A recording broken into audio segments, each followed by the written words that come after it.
تو اس کے بعد جب انسان کو ایک تسکین سی محسوس ہوتی ہے، سکینت پہنچتی ہے، وہ انسان کے سمجھنے کے لیے کافی ہے کہ اگر زندہ انسان اس چیز کا مشاہدہ کر سکتا ہے اپنی زندگی میں کہ ایک صدقے کے ذریعے، ایک غریب انسان کی مدد کے ذریعے، ایک نیک کام کے ذریعے جس سے اس کا ضمیر انسان کو بتا رہا ہوتا ہے کہ وہ ایک اچھا کام کر رہا ہے، اس کے ساتھ اگر دل کو تسکین پہنچ سکتی ہے، یا ایک ایسا کام کرنے کے بعد جس میں جیسے صدقے کے علاوہ انسان بعض مالی امداد کے ذریعے غریبوں کی مدد کرتا ہے یا چندہ جات دیتا ہے جو خدا تعالیٰ سے وعدہ کیا ہوا ہے، انسان نے خدا تعالیٰ کے جو برگزیدہ لوگ ہیں انہوں نے بہبود انسانیت کے لیے یا اسلام کی ترویج کے لیے ایک مد مقرر کی، شرح مقرر کی کہ جو انسان اپنی آمدنی میں سے اتنا خدا تعالیٰ کے راستے میں دے گا، تو اس کے بعد جو انسان کو تسکین پہنچتی ہے یا اس کے کاروبار میں اضافہ ہوتا ہے، یہ اس چیز کی علامت ہے یا ثبوت ہے کہ خدا تعالیٰ جو ہے وہ جس طرح اس دنیا میں جیتے جاتے چلتے پھرتے انسانوں کے ساتھ سلوک کر کے ترقی دے سکتا ہے۔ تو یہ جو احادیث ہیں، جو انبیاء، جو نبی کریم صلی اللہ علیہ وسلم سے منسلک ان کے الفاظ ہیں کہ اگر انسان کسی کی نماز جنازہ میں شرکت کرے گا تو اس کو ایک پہاڑ کے برابر ثواب ملے گا، اور جو تدفین میں شامل بھی ہو جائے گا اس کو 2 پہاڑوں۔ پھر اس کے اوپر کسی قسم کی ڈاؤٹ یا سوچنے والی بات رہ نہیں جاتی، کیونکہ خدا تعالیٰ نے تو دن میں 5 دفعہ مسجد کا رخ کر کے پھر غریبوں کی مدد کے لیے صدقہ و خیرات کر کے رستے کھولے ہوئے ہیں کہ انسان اپنی تسکین، اس دنیا میں بھی تسکین کا انتظام کرے اور جانے کے بعد بھی اپنے درجات کی بلندی کا۔ بہرحال مقصد یہ تھا کہ جب بھی کسی انسان کو موقع ملے کہ ایک جنازے کی اطلاع پہنچی اور پھر تدفین کی، اس کے پاس ٹائم ہے، وقت ہے، اور وہ کسی مسلمان بھائی کے اس موقع پہ شامل ہوتا ہے، تو خدا تعالیٰ نے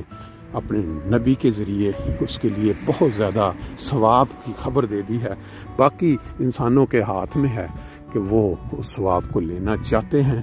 یا وہ اپنے گھروں میں بیٹھے رہیں اپنے اپنے مصروفیات جس میں فن، انجوائمنٹ۔ باقی دوسری بات جو ابھی آج کے ویلاگ کے ساتھ میں اٹیچ کروں گا، چند سال پہلے تک ہمارا ایک بہت ہی ہنستا کھیلتا مسکراتا چہرہ اور خدمت دین میں آگے چلنے والا، میں کیونکہ ذاتی طور پہ اس کو جانتا تھا، میرے ساتھ بھی انہوں نے کام کیا، میرے سے بھی انہوں نے کام لیا، تو وہ تھے اپنا میں ابھی آپ کا عمر کے تقاضے کے ساتھ نام نکل گیا ذہن سے، احسن قدیر بٹی صاحب، بڑا عرصہ فرینکفرٹ کے اندر مختلف شعبوں میں ان کو خدمت کی توفیق ملی۔ میں نے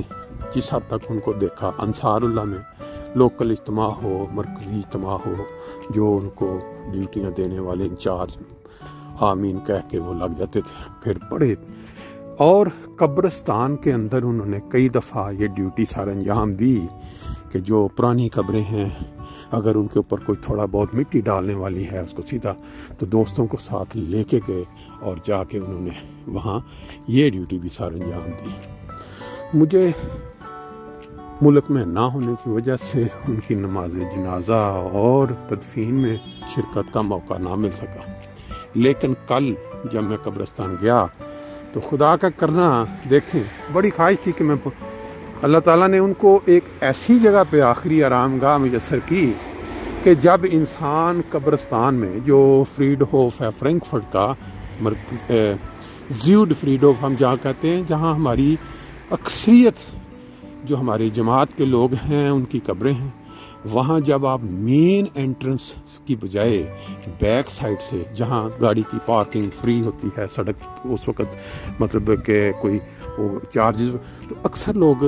بیک سائڈ پہ پارکنگ کر کے پیچھے سے جو گیٹ ہے وہاں سے انٹر ہوتے ہیں، تو دیکھیں میرے دل میں یہ خواہش تھی کہ میں پتہ کروں جب بھی موقع ملے. تو انٹر ہوتے ہی ایک نئی قبر بالکل سامنے دروازے کے نظر آئی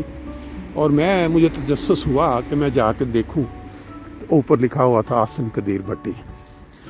تو اس طرح مجھے موقع بھی مل گیا وہاں دعا کرنے کا، اور وہ ساری میرے سامنے دماغ میں تصویریں گھوم رہی جب ہم اکٹھے ڈیوٹیاں دیا کرتے تھے ادھر مسجد فرینکفرٹ میں، پھر آگے مرکز میں، پھر ان کے فون آنے، پھر قبرستان پہ ڈیوٹی کے لیے انہوں نے کہا کہ بھی چلنا ہے. وہ اس وقت تو جانے کا موقع نہ مل سکا، لیکن میں سوچ رہا تھا کہ دیکھیں جس قبرستان کے اندر ایک انسان دوسروں کی قبریں سنوارنے کے لیے جاتا رہا، آج اسی قبرستان میں پہلی قبر بیک سائڈ سے جب بھی کوئی انسان انٹر ہو قبرستان میں تو نیچرل سی بات ہے پہلی قبر پہ جو نظر پڑتی ہے وہاں انسان ایک دفعہ رکتا ہے، دیکھتا ہے، تو وہاں ان کا نام آسن قدیر بھٹی لکھا ہوا ہے. اور میرا خیال ہے اہلیان فرینکفرٹ جب بھی وہاں جائیں گے ان کو موقع ملے گا وہاں جا کے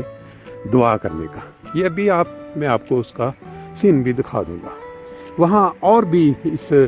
قبرستان میں بہت نوجوانوں کی قبریں بھی ہیں جو عین جوانی کے عالم میں جب یہ ان کے کھیلنے کے دن تھے دنیا سے روانہ ہو گئے.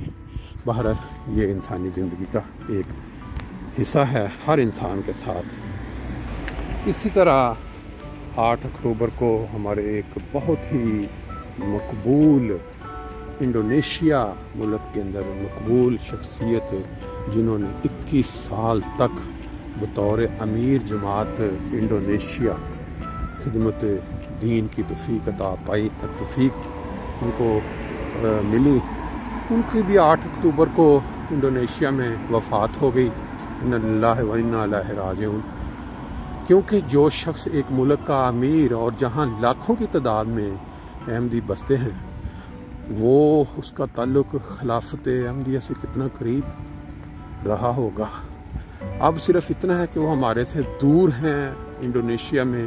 اور بحیثیت مسلمان، بحیثیت احمدی، ہم تمام احمدی احباب جو دنیا میں بس رہے ہیں وہ جیسے ایک لڑی میں پروئے ہوئے ہیں. تو لڑی میں سے جب ایک دانہ جب بکھرتا ہے تو پوری لڑی جو ہے اس کو محسوس ہوتا ہے وہ اپنی جگہ سرکتی ہے.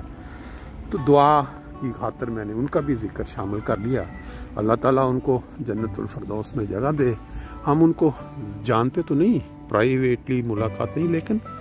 کیونکہ انہوں نے دین کی خدمت کی اور 21 سال تک بطور امیر جماعت انڈونیشیا رہے تو ان کے لیے بھی دعاؤں کا جو ہے وہ ورد ضرور کریں. باقی انشاءاللہ پھر